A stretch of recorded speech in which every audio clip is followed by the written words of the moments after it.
Hello, all of you autonomous Adams and Eves. This is the imperishable Sammy Zenith here, and today I'm going to be talking about a debate that has pretty much been going on for a very long time, but since Sonic is sort of a trending topic, again, because of the Sonic movie, I might as well talk about it now.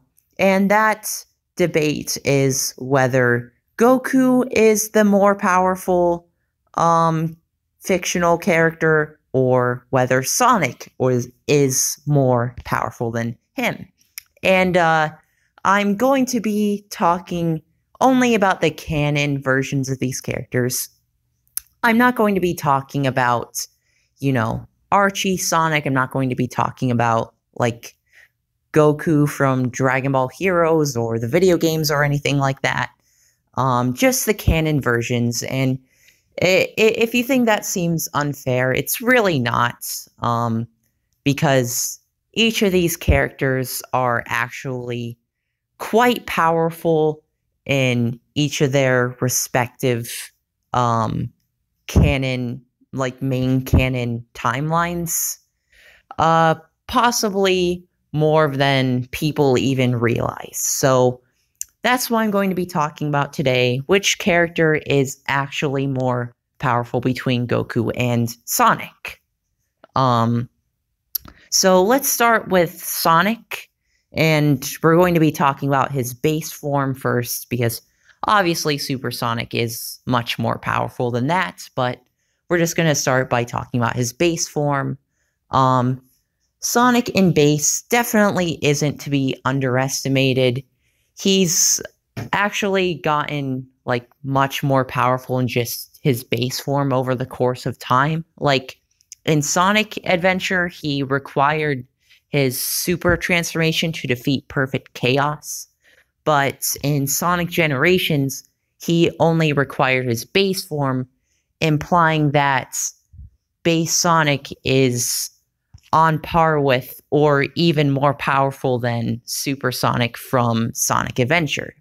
That is modern Sonic from Sonic Generations. That's what I'm talking about. And in Sonic Generations, I would say that makes modern Sonic about planet level, because Perfect Chaos should be comparable to the Eclipse canon of the Space Colony arc that Eggman was going to use to destroy the planet, because the Eclipse canon was supposed to be powered by all 7 of the Chaos Emeralds to destroy the planet, and Perfect Chaos should be around that same level of power, because he is pretty much the embodiment of chaos energy. So I would say that would make Sonic in just his base form around planet level.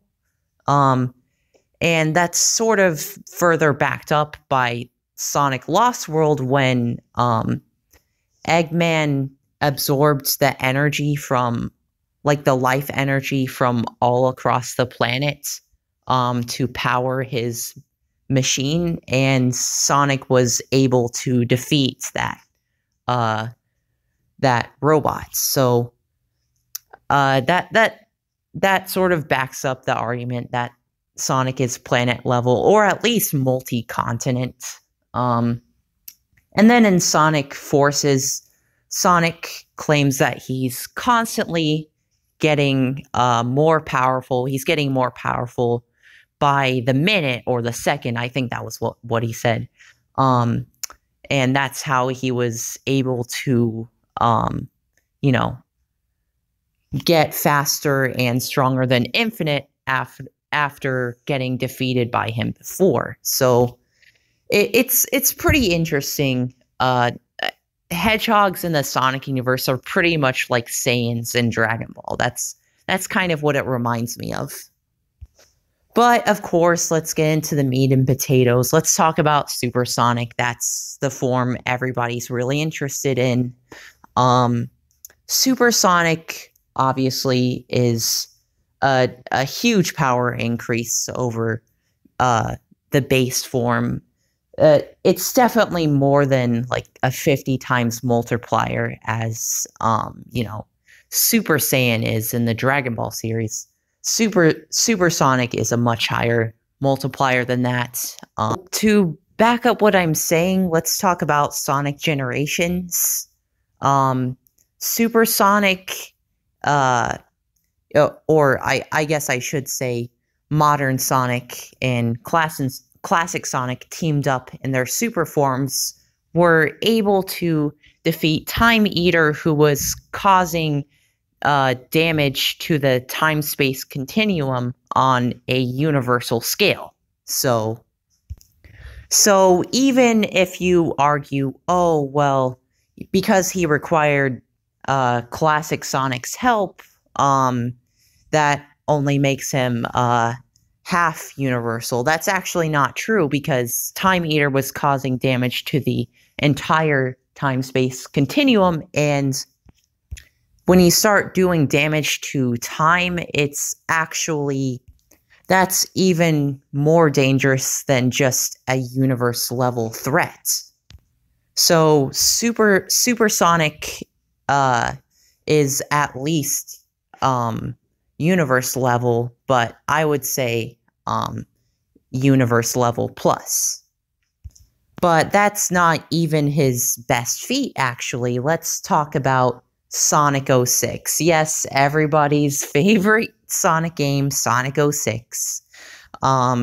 Yes, I know, it's a game a lot of us want to forget about, but that game actually has one of Sonic's best feats in terms of power, because Sonic, assisted by Shadow and Silver in their super forms, was able to defeat Solaris, and Solaris was a being who existed across multiple timelines, the past, the present, and the future. That would make Supersonic, in fact, multiverse level, or low multiverse level, I should say. And again, if you want to argue, oh, well, Sonic required help, he was actually the one to land the finishing blow on Solaris. So I would actually definitely put him on that tier of power, low multiverse level, in his super form. And that was back in Sonic 06, which is earlier in the timeline. Sonic has gotten more powerful since then. So now he might be, possibly closer to multiverse level, not just low multiverse level. I'm going off of versus battle tiers, in case you're wondering. But just for the sake of argument, I'm going to keep him at low multiverse level, just because he hasn't really shown off any feats on that level since then. Plus, Sonic 06 was literally erased from the timeline. That doesn't necessarily mean Sonic is weaker, because those events were erased from the timeline, but still. Actually, I guess it's worth mentioning that Crisis City appeared in Sonic Generations, implying that it wasn't totally erased from the timeline, so it's a bit confusing, honestly. Now, anyways, I'm going to be talking about Goku now. Goku, at the beginning of Dragon Ball Super, attains the Super Saiyan God transformation. But during his battle with Beerus, he actually reverted back to his Super Saiyan 1 form. However, something interesting happened. He actually absorbed all of that power into what seems to be his Super Saiyan 1 form. And by training with Whis, he was able to attain the Saiyan Beyond God state, which basically means Goku retains all the power from his earlier Super Saiyan God transformation in just his base form. And of course, Goku's got exponentially stronger since the beginning of Dragon Ball Super. He's gotten many Zenkai boosts because of the events of the Future Trunks arc and the Tournament of Power. But regardless, his base form is still, I would say, in that universe level range of power. So in the Tournament of Power, Goku attains the Ultra Instinct transformation, and in the first awakening of Ultra Instinct Omen, because he awakened Ultra Instinct Omen 3 times throughout the Tournament of Power, but in the first awakening, it was stated that Goku's power was shaking the entire world of Void, which is basically an infinite realm. And this form was stated to have closed the gap in power between him and Jiren, and Jiren was suppressed at that point. And later on, after Goku recovered his stamina after getting drained since using Ultra Instinct Omen a second time, he was actually able to push Jiren beyond his suppressed state into eventually using his full power, but the thing is, he wasn't even in Ultra Instinct Omen, he was just in his Super Saiyan Blue form, and this implies that Goku in his Super Saiyan Blue form surpassed the Ultra Instinct Omen power he demonstrated earlier. And this also suggests that Goku in Super Saiyan Blue is around the universe level plus tier of power. And then when you take into account that Goku can actually use Kaioken times 10, Kaioken times 20, this automatically makes him, low multiverse level, because Kaioken multiplies your power. It literally multiplies your strength, your speed, your senses. So if Goku is universe level plus in his Super Saiyan Blue form, that automatically means that, he can destroy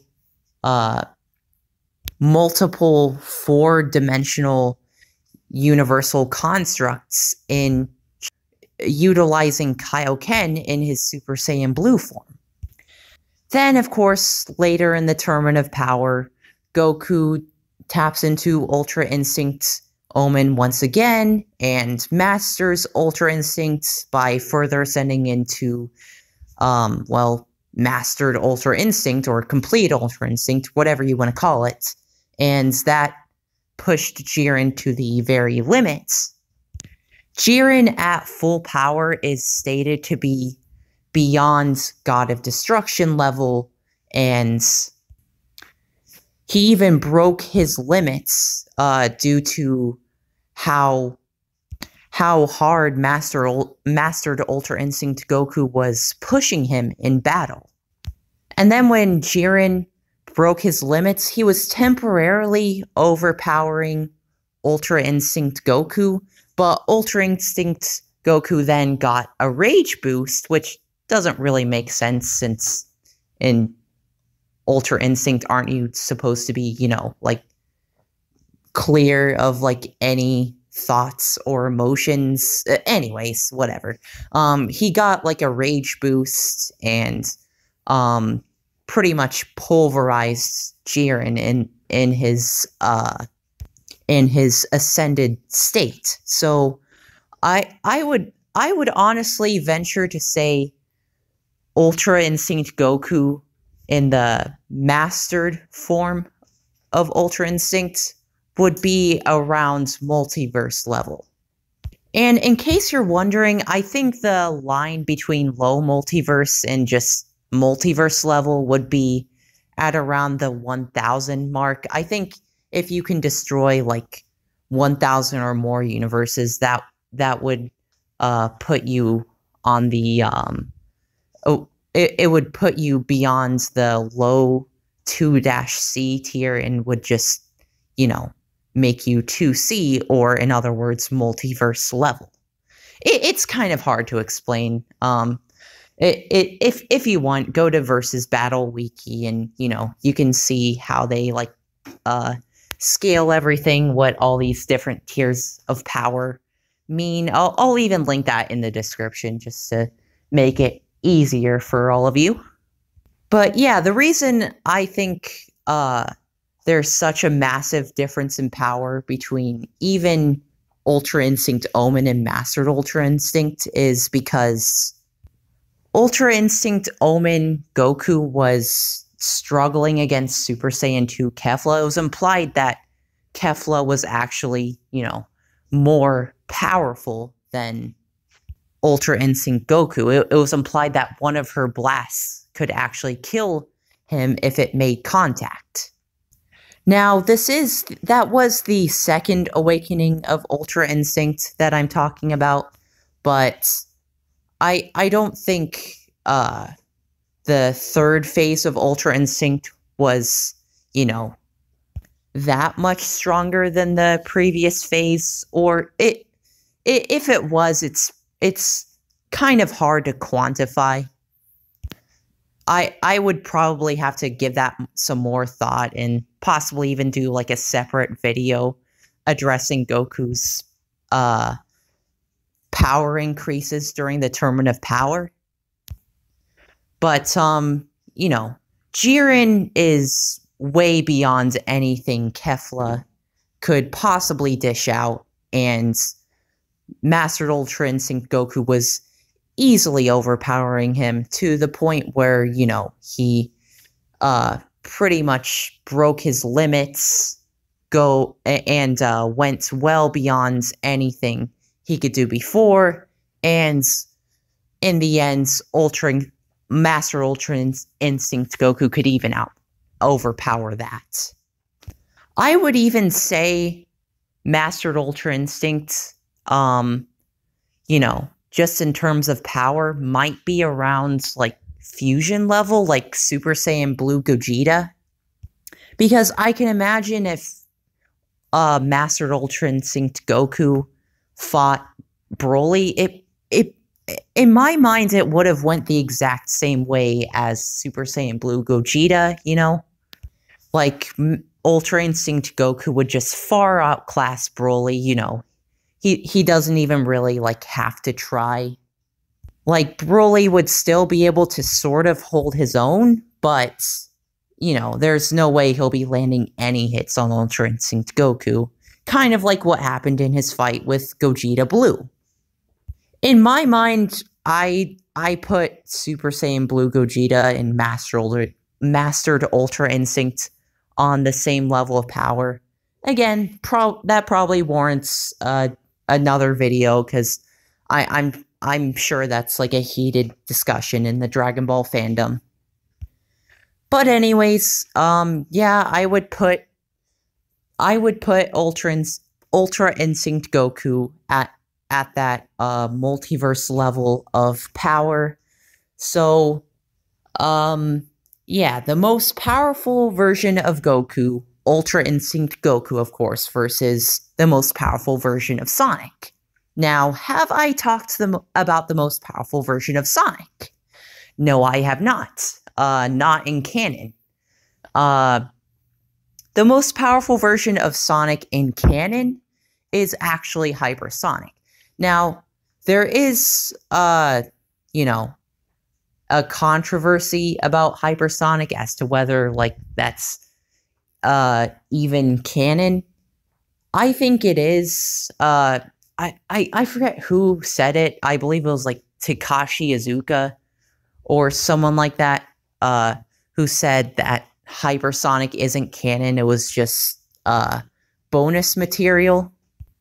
I don't buy it because, the Super Emeralds were created during the events of Sonic 3 and Knuckles.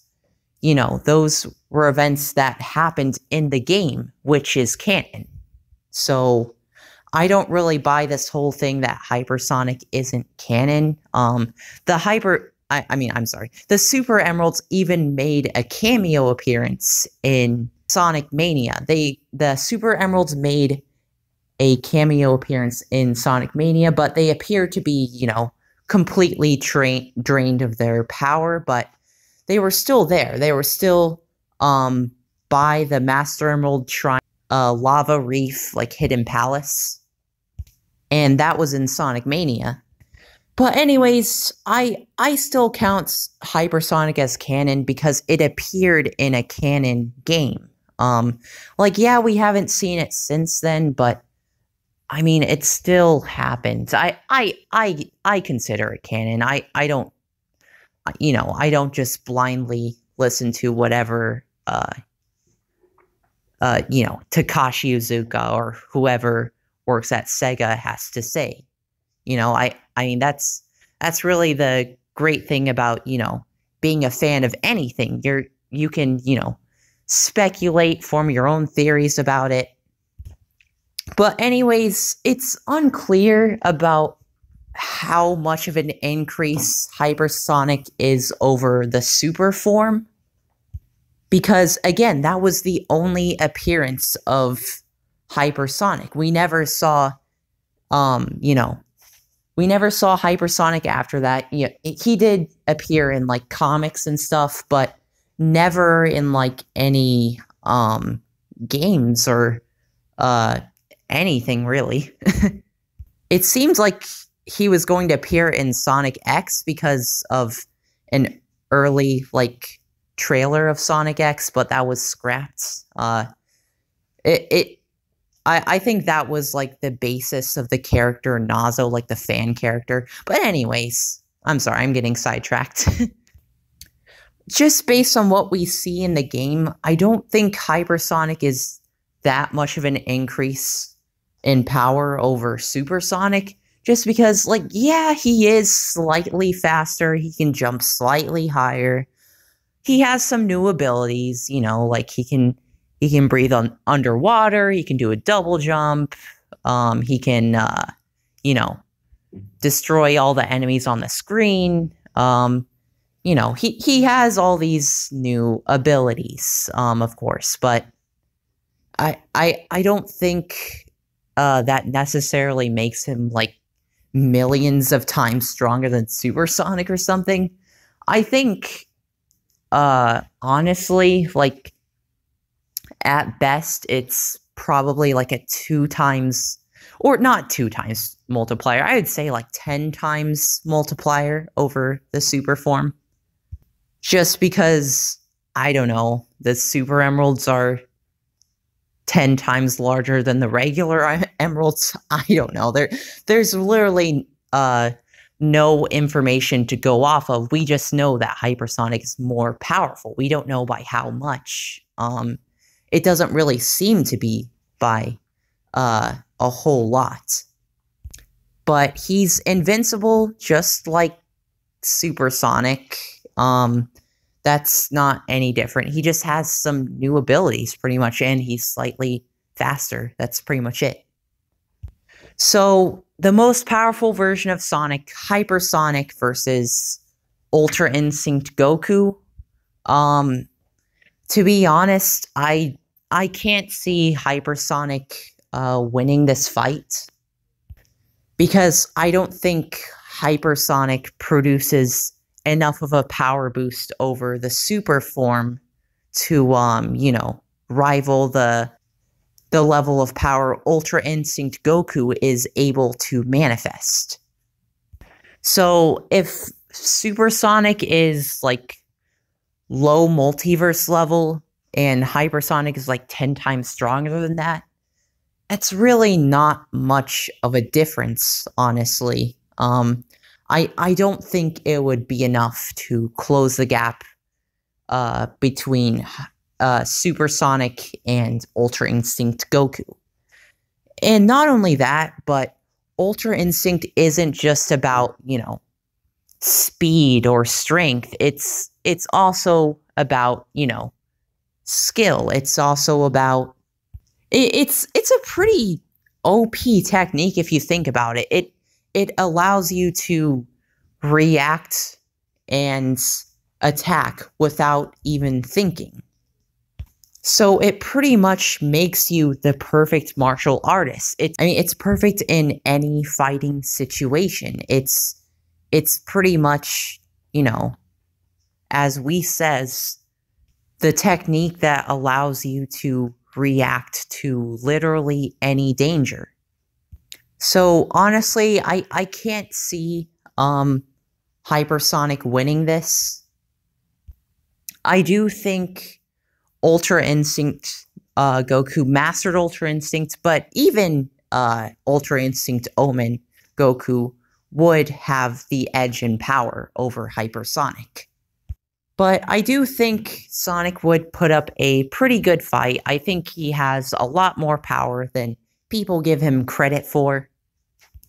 Let me know in the comments if there's anything I neglected to mention, or if you have any, differing opinions. I'm sure my verdict sort of, subverted expectations, because, people think of me as a Sonic fan, so I'd be biased towards Sonic, but, I look at the facts, and I do think Goku is more powerful. And really, it makes sense because that's what Goku's really all about. He's all about power, while Sonic is about speed. As for who would win in a race, I would say since speed is pretty much Sonic's specialty, he would win. If it was a fight, I think Goku would have, faster reflexes and reactions and whatnot. Not just because of Ultra Instinct, but because in general, I could imagine Goku having better, combat speed, but in terms of travel speed, I think Sonic would be superior to Goku. In case you're wondering why I didn't do composite Sonic versus composite Goku, why didn't I talk about the Archie comics or the Dragon Ball video games? It's not because I don't think it's worth talking about. I do, but I don't think I'm the best person for that. I have read some of the Sonic Archie comics, but I didn't read every issue, I don't know the whole overarching story with the Archie comics. I would just sort of pick up some issues in the library as a kid and read them, and I didn't really know what the overarching story was. I just